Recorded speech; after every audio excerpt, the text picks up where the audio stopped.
Good afternoon, everyone. It's Monday, September 27th, and this is the Planning, Housing, and Economic Development Committee.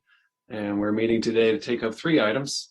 We have Thrive 2050, our continuing work there. We're going to discuss the fiscal impact statement for that general plan update, zoning text amendment to implement the Germantown Village Overlay Zone, and then legislation around solar collection system, tax revenue, and land preservation.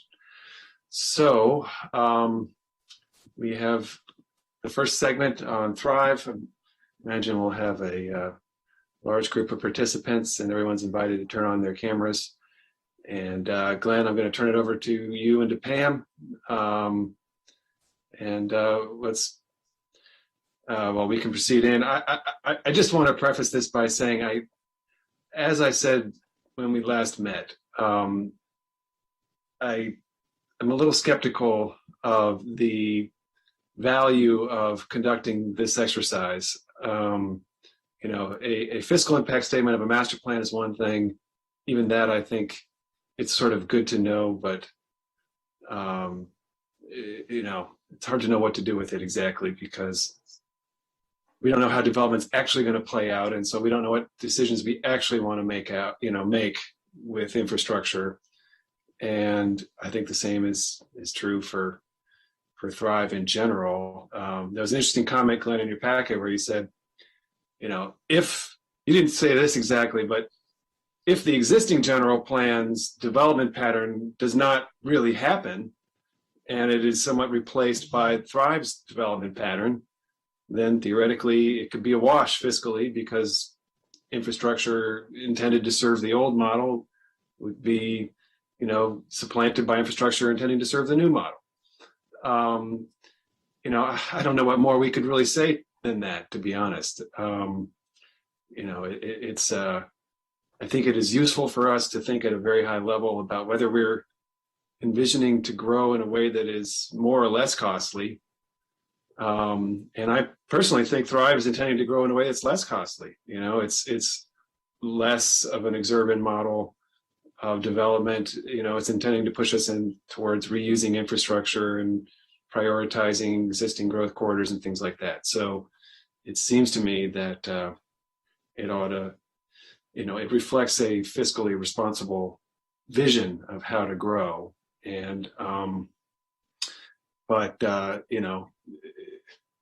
what spreadsheets will show, I also struggle with this whole idea that somehow growth places a growing fiscal burden on the community. I mean, I see how that is rationalized, but I don't see how that works out in reality.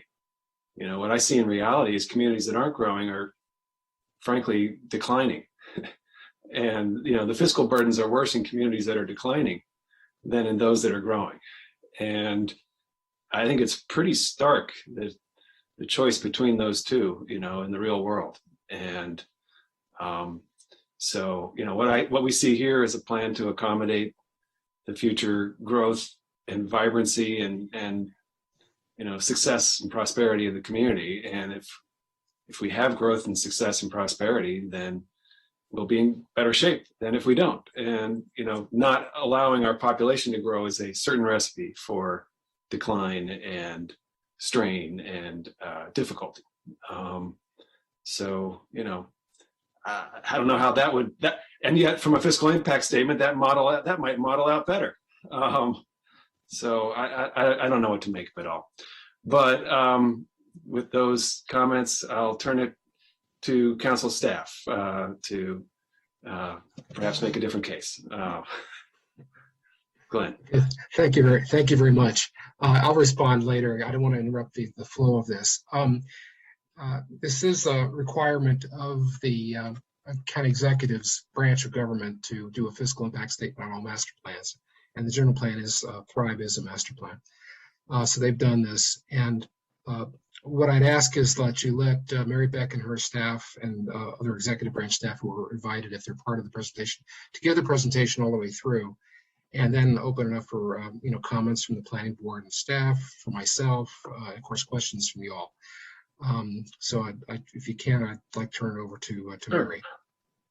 Hey, Mary Beck, welcome. It's been a while since we've seen you. Glad to have you here. Mary, can you hear us? All right, she's tuning us out. No, I don't think so. There she is. Mary, you're on. Oh, okay. Wow. Well, let me give I'll give an overview while she's, I won't get to my specifics. Yeah, if someone could please contact Mary, just let her know. Yeah. Thank you. Go ahead, Glenn. Sure. Anyway, OMB's estimate. Mary's turned off her mute. Are you on, Mary? No, she must be having audio problems. Okay. Okay. I'm sorry. Oh, you are. You missed all the good stuff. You missed all the nice stuff I said about you. I'm actually serious, but welcome back. Okay. And, I'm sorry. I could see your lips moving, but I could not hear anything. So I'll have to watch the videotape. All right. Well, you're on, Mary. Okay. Thank you. I did want to try to just sort of get through a bit of an overview, and then I know that there may be some questions, and I've got sort of a team of people who may be able to answer some of the more detailed questions. So if I can just get through that overview first before questions, it would probably help us move along faster. So I did want to give sort of some context for this. I think there's been a lot of discussion about why are we even trying to do a fiscal impact statement for something like the general plan. And it is a very conceptual sort of plan. And I think there are a number of reasons for that. The first is it's the law that we are supposed to do that. So we do try to do that, and we work with our partners. I think the other thing that's useful is it can provide some information about some of the costs and savings that could result if this plan is implemented. I think that's important for decision makers, and I think also for the public. And it also probably gives them a more realistic understanding of how quickly certain things could happen. I think the other thing is that part of the process that I thought was very useful is in trying to come up with these estimates. We ended up with a lot of questions, and I suspect these are questions that council will probably sort of be wrestling with as they work their way through the plan.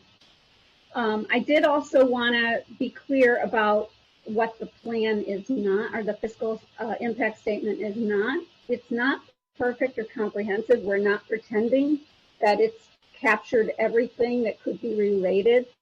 Because the plan was very general, there are significant costs and savings that we just simply could not estimate. We would have had to make too many speculative assumptions to do that, and we didn't want to go down that road.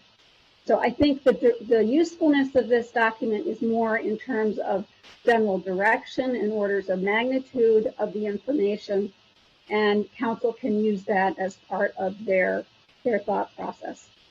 I think the other thing I want to be clear about is the fiscal impact statement is not intended at all to be a criticism of the Thrive Plan. I want people to understand that too. So some of the questions that we were not clear about, and I suspect, again, you'll be talking about these as you work your way through, was, for instance, how does the Thrive Plan impact recommendations for current master plans? Does the Thrive Plan possibly imply downzoning in any parts of the county, or would it just add to our current development capacity? Is Thrive necessary to attract or to house the COG projected population growth that the Planning Board and Council have worried about being able to house in prior housing and development policy discussions? Said differently, will Thrive increase the county's ability to absorb more population, or will the plan just change where people live? The Thrive Plan also provides the most detail when describing the kinds of transportation and gathering spaces that should be included in complete communities. What other elements are also required? For example, earlier discussions about the Thrive Plan seem to talk about sort of dispersing county services and having them more localized, more decentralized. Later versions didn't really focus on that, but it'd be good to understand what people's assumptions are. And then how are those elements of complete communities different in small, medium, or large centers of activity or villages? And then does this concept apply throughout the county if you're not in an activity center? What's the difference between complete communities and 15-minute living? How are we defining those concepts? And how does that vary by location? One thing we struggled with, for instance, was the 15-minute standard. Is it okay if you can get to a place by a car in 15 minutes, or does it really require people to be able to get there by foot or rolling? And then again, does this apply only in activity centers or throughout the county? We even had some discussions about how do we define activity centers? What are the boundaries? Is it a whole planning area or some subset of that? And then again, the plan left open the option of adding more activity centers. So you end up with sort of activity centers merging into each other. Again, these were just some of the questions that we didn't feel we had clear answers for. And frankly, we didn't want to presume where council would go with this. We did try to make some efforts to make sure we got the cost sort of just right, even in this general manner that we had to operate. So for instance, we did not include any costs for recommendations that are already included in currently approved master plans. It was only on the increment. And thanks to some things that were pointed out by the planning staff, the climate action plan has been included in that. So we have excluded those options. Anything in the climate action plan was not intended to be counted here. And similarly, we did not count savings for co-location because at this point, I think that has become much more of a routine county practice. Also, we did not include costs when work seemed consistent with the ongoing ordinary work of an agency. This was particularly true when you look at the action plan. Many of the items called for park and planning to do studies or analyze certain issues. And we assumed that those would be handled through the normal level of funding and the normal work program of the agencies. Sometimes recommendations were very similar to each other, but they were in different chapters of the plan. We only counted the costs in one place. And the plan, like most other county fiscal impact statements, focused on county costs. So for instance, we didn't include costs for sewer and water that normally developers would pay for. With all that said, we do know we are understating the cost of the plan in certain ways. As with all master plans, we have not included costs for land or right-of-way. Costs are also in 2021 dollars, and we've not built any inflation in because we don't know when something would be built or purchased. The other thing I would say is the spreadsheet really only includes the cost of projected transportation improvements for the small, medium, and large centers of activities. Any other elements needed to make a complete community have not been projected. And then no costs have been included if other centers of activities might be added. We also know, though, that we are understating the benefits of the plan.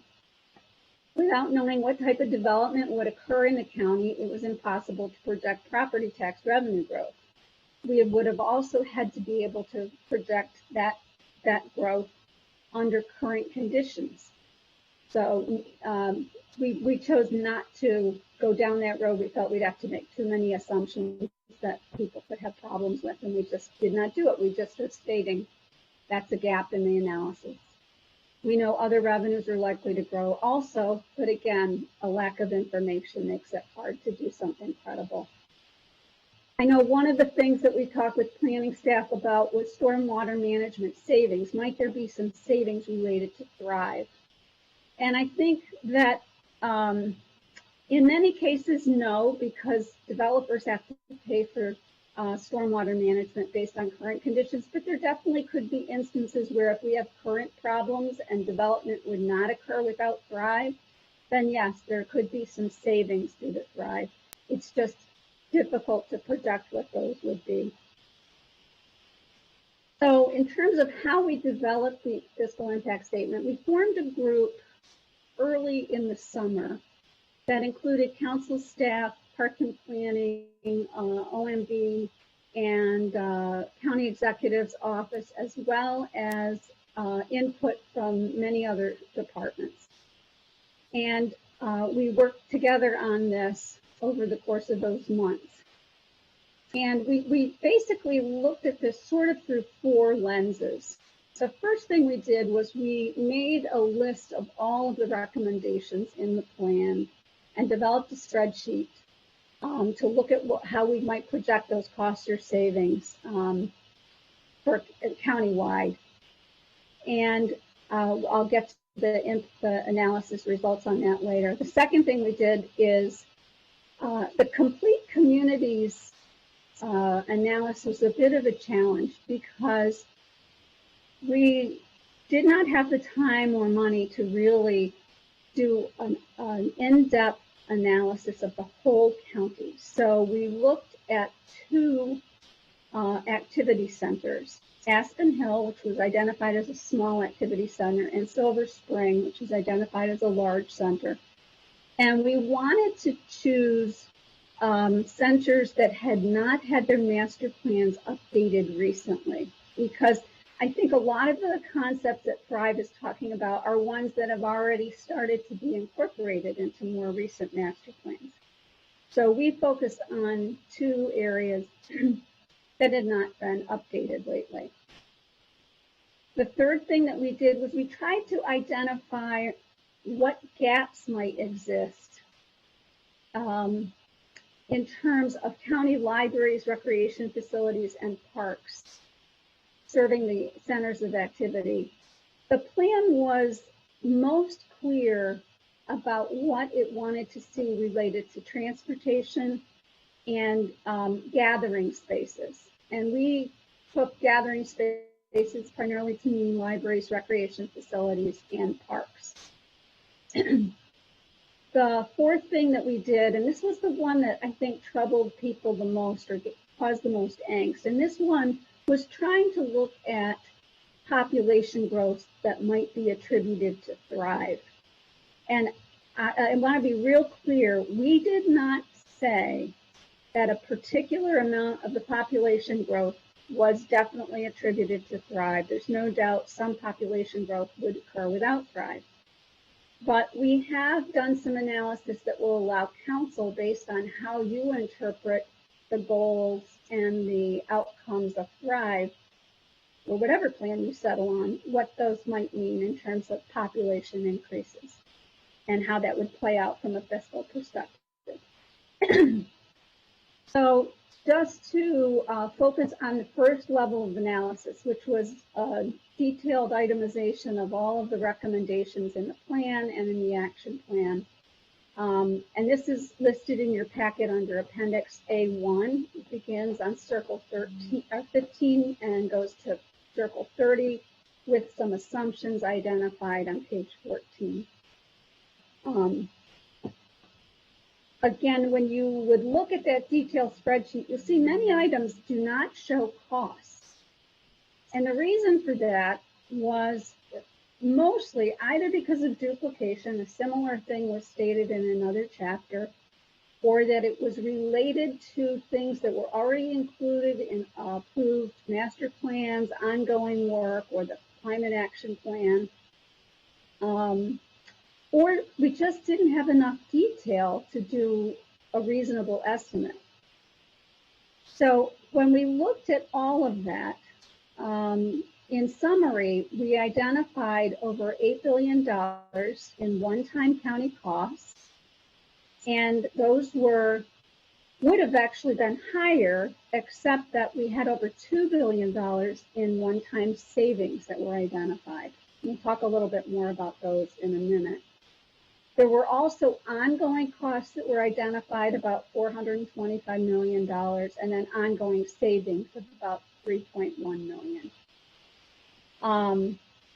Again, this plan was most specific about transportation improvements, the kinds of sort of road diets, pedestrian, bikeway access, things of those sorts. And so much of the dollars you'll see in our analysis is really transportation related. Not to say that there wouldn't be other costs or perhaps other savings. It's just we didn't have enough information to really focus on it. Again, much of the one-time cost was related to those transportation improvements to make this make our community a more safe, walkable type of environment. Those costs were developed by using projections that we developed for Silver Spring and Aspen Hill Activity Center and projecting those costs for small, medium, and large activity centers. And for the small centers, it was 3.3 billion, medium were 3.3 billion, and large was 1 million. I think that's 1 billion. I'm sorry, I misspoke there.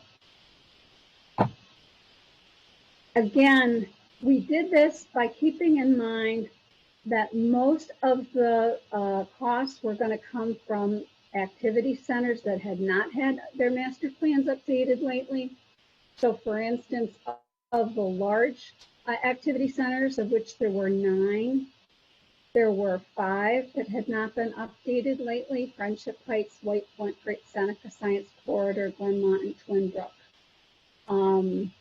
A number of those really do not have much in the way of PHED-like facilities. So it would seem that there's a fair amount to do there. And as a result, we multiplied the results from Silver Spring times 4. In the medium activity centers, there are 7 of them. 3 of them have not been updated, and they are larger than the tiny area that we looked at in Aspen Hill. So we multiplied that times 4.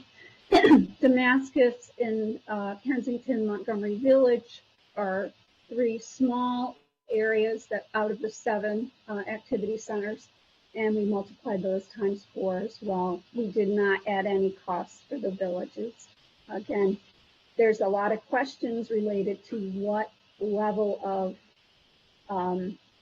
complete communities, connectedness will be desired for each of these different types of activity centers. One of the areas with significant savings was basically eliminating new master plan roads or road widenings. And we identified $1.3 billion in one-time savings and $3.1 million in annual maintenance savings related to that. And you can see on Appendix A2 a list of the assumed canceled projects. And that's on circles 31 to 33. There was also significant money included for transit improvements, $1.8 billion one-time and $326 million ongoing costs. And I know that one of the items that had come up was whether or not the ag reserve service should be included, and certainly those costs could be eliminated from these figures if that's what everyone's common understanding is about that. The action plan costs were really fairly small. Other than adding marked service on the Brunswick line and doing station improvements there, it was almost negligible, and it was mostly related to work that Park and Planning would do that we assumed would just be part of their normal activities. When we, again, tried to look at the complete communities concept, we tried to think a little bit more broadly beyond just sort of the transportation. So we talked to a number of departments and asked them to look at whether they felt those activity centers were complete as is based on the approved master plans, not based on what exists now, but what's in the approved master plans. For Silver Spring, we had about $200 million in transportation improvements that were identified, about $10 million in parks one-time costs, and police thought a substation would be needed with about $6 million in one-time costs. Fire had required some additional equipment, $1.8 million, and libraries did not feel they needed any additional costs, recreation for that matter, since those areas they felt were well served. in Aspen Hill, part of the discussion got interesting because we were debating how big an area to focus on. I know in the parks analysis, park and planning really focused on just the minor master plan area, which is really quite a small area in the grand scheme of things. But again, that just gets down to how many questions are there about what we want to do here. Again, transportation costs were quite large, over $800 million for that area. And again, there's detail if people are interested. I know Glenn has all of that available to him. Again, police and libraries thought the area was very well served. Fire thought eventually a new station would be needed. The other thing that we looked at, I mentioned, we wanted to try to see where there are gaps. Again, trying to look at this complete community concept, where there are gaps in terms of having the right kind of gathering spaces. And so we looked at each of the activity centers, and we tried to document what the nearest serving recreation and libraries were for each of those areas. And we put that together in Appendix B and C, and then in Appendix D, there's an itemization of the parks that serve the identified activity centers. We did not say whether there was a gap or not here, and I would say that because we didn't know that we understood exactly what the definition should be. You do see that all 9 of the large centers of activity have rec facilities or gathering spaces, such as parks and libraries, within 1 mile. So that seems like it could be adequate. We have 21 brick and mortar libraries, and most are less than 5 miles from each other, with another couple planned or under consideration. And we had more than 350 parks located within 1 mile of the 32 activity center, and nearly half of those were urban parks located in the 9 large centers of activity. So again, it comes down to what standards do you want to have, and what do you want to understand to be the standards at this point or to evolve over time. I just have one last bit of analysis. Do you want me to stop? Okay, go ahead. Okay. Related to the population, I think that really the big question for us here was, to what extent is the projected population growth attributable to Thrive? That's kind of the big question, which isn't the answer to that very little. It could be. It could be. There was sort of competing information. There were some references to, we don't have enough land, we've got to be creative to make room for these new people, but also an acknowledgement that the existing zoning seemed to have plenty of capacity to house the 200,000 projected population increase. So our approach on this was simply to say, if even 10% of this was attributable to Thrive, here's what the costs would be, here's what the income revenues would be in terms of income taxes. We couldn't really project the other kinds of revenues. And we really left it for council to understand for themselves what is the impact. We don't know what your goals are. We don't know what the intent is here. And so we left that as a data point for you. Those numbers are not included in the original spreadsheet numbers that I gave you. It's a separate way of looking at that slice of the pie. So that's really it in terms of what I was going to just mention. And okay. I do have Pofen Salem, I believe, and Andrew Bossy also here, who did a lot of the very detailed work. Thank you very much, Mary Beck. Appreciate it. Yep.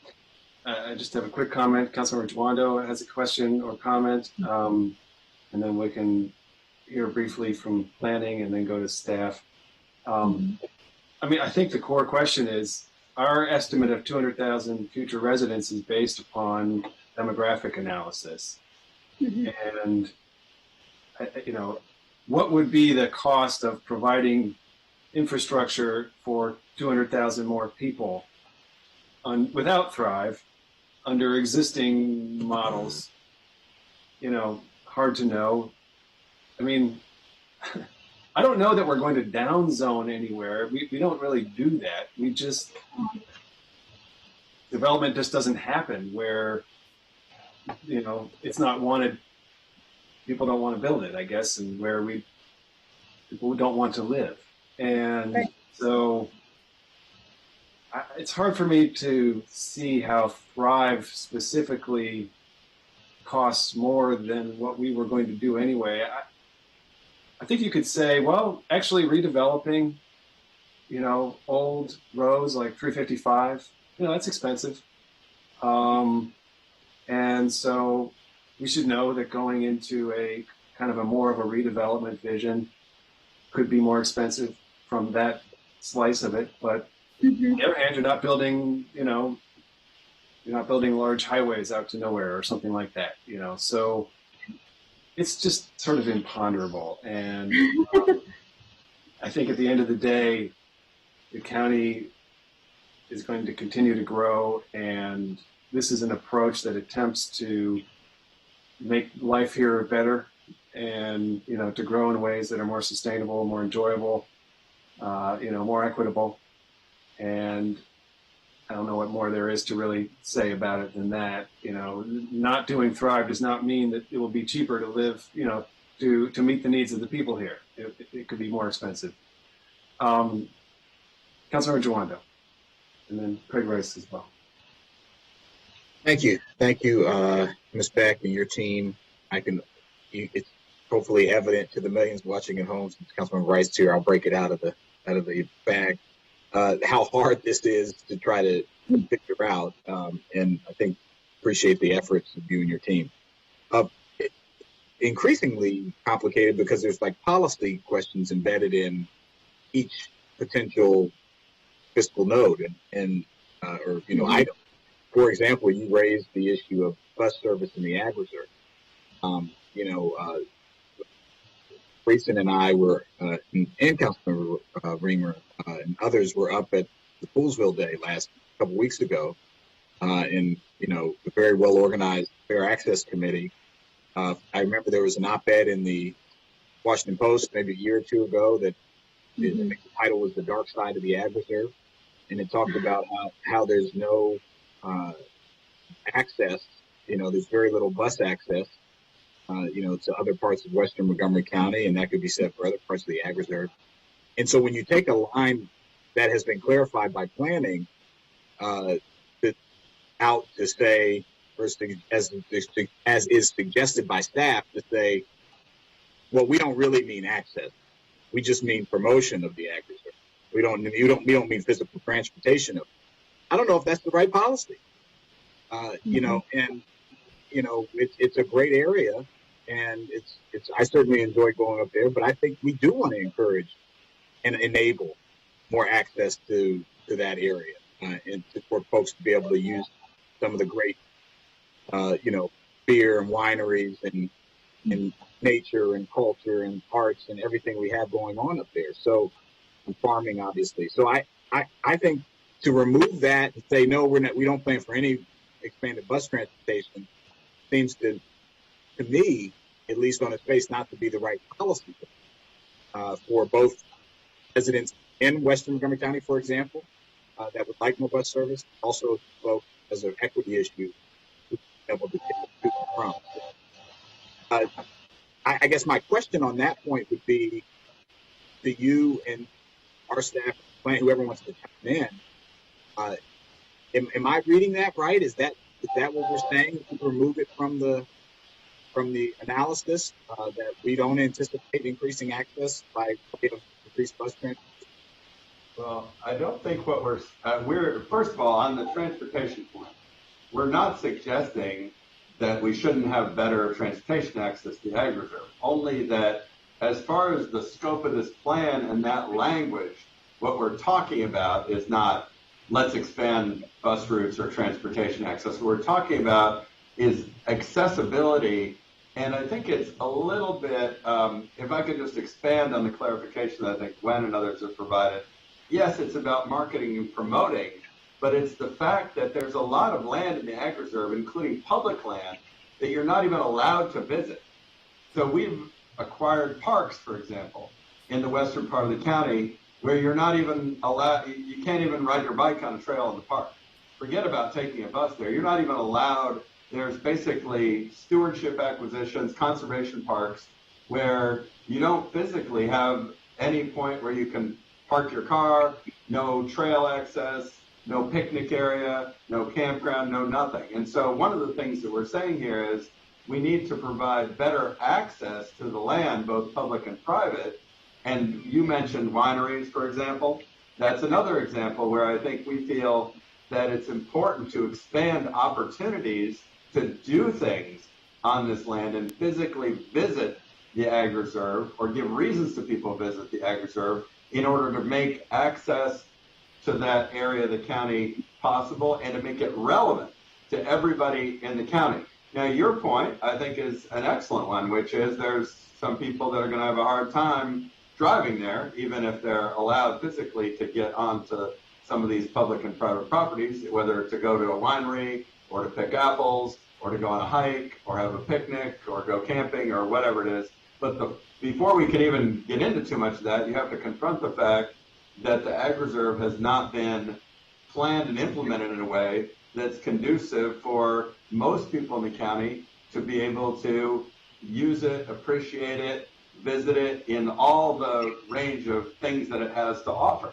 So it's not a rejection of the idea that we should have better bus service. It's just saying, look, before we even get into that discussion, which I don't think is really material to the transportation costs of the county in any case, but before we even get into this discussion about bus routes to Poolsville, what we first need to talk about is the fact that the ag reserve needs to be available to all of us, not just the people who live there, not even just the people who farm there, but to every resident of the county. Yeah, well, I appreciate that. As is often our blessing and curse here at the council, we have to deal with multiple policy initiatives at the same time. And I agree with you. That's a separate but related and important part. You know, we got to get people there, but we also have to open it up. So it's for those uses. Glenn or Beck, Mary, did you want to say anything on that? You're on mute, Glenn. Sure.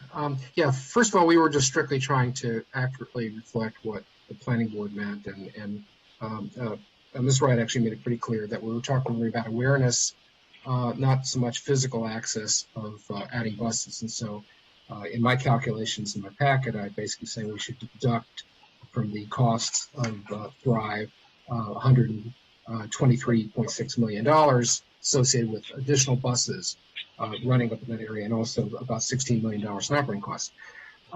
Yes, there's a very little bus service in the ag reserve, and that's for a reason. It's very inefficient. Bus services are very expensive to provide.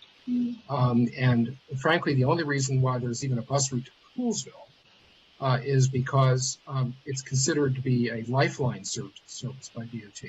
And because they pay the mass transit tax like everybody else, the feeling was they should get some service, even though the cost of providing that service is covered by a very, very small percentage of fares from that area. Otherwise, it probably wouldn't be provided at all. It doesn't meet the standards of bus service. Damascus, a little bit better. There's more people in Damascus, but the same kind of argument is made for Damascus. But really, again, at the council's decision, and you don't have to decide this now. This is all a matter of context, right? You're trying to look at this total amount of money and try to figure out, is this affordable or not, or is in the ballpark of being affordable? And if so, fine. If not, we got problems. Right. And we're just trying to put some kind of a number on it. Yeah, I appreciate that. And just another quick question. I mean, my whole thing with this is, I think the plan does a good job with the activity centers. We need to, it's an approach to TOD type of growth, transit-oriented development type of growth, 15-minute living, and compact communities, all things of which but the details are important. For example, the roadway, the 2, 3, and 4. I think that we're also going to need to expand some roadways. So I guess my other direct question is, does what is in the plan, that anticipating that the 2 to 4 expansions, that considered a major expansion under your definition? Yeah. Okay, before you answer, Mary Beth, do you mind muting except for when you're talking? I think your audio might be competing with everyone. Thank you very much. It's kind of my white noise I put on for the kids at night. It just kind of sounds like that. We're not recommending or not recommending or not recommending that, but it brings. Thank you for bringing up this point because it is makes a difference in terms of the final numbers. The language says no, don't plan or build any new major highways. DOT, when they were calculating the savings from not doing major highways, they defined what they meant by a major highway or major widening. And what they said was, if you've got a 2 or 3 lane road and you're going to widen it to 4 lane, that's not a major improvement.